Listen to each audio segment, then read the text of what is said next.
বাঙালিদের বাসন্তী পোলাও খুব পছন্দের একটি রান্না, সেটা খুব কম উপকরণে কীভাবে বানাবেন সেটাই আপনার সাথে আজকে শেয়ার করছি।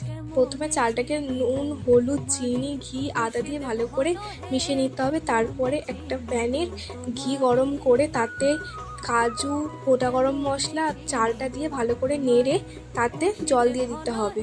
এখানে 4 কাপ জল দিয়েছি, কারণ 2 কাপ চাল। আপনারা যদি 3 কাপ চাল নেন তাহলে এখানে 6 কাপ জল দেবেন। জল দেওয়া হয়ে গেলে ভালো করে নেড়ে আর ঢাকা বন্ধ করে রাখবেন। তারপর কিছুক্ষণ পরে ওতে একটু দুধ, নুন, চিনি দিয়ে একটু নেড়ে নিয়ে ফের কিছুক্ষণের জন্য ঢাকা বন্ধ করে রাখতে হবে।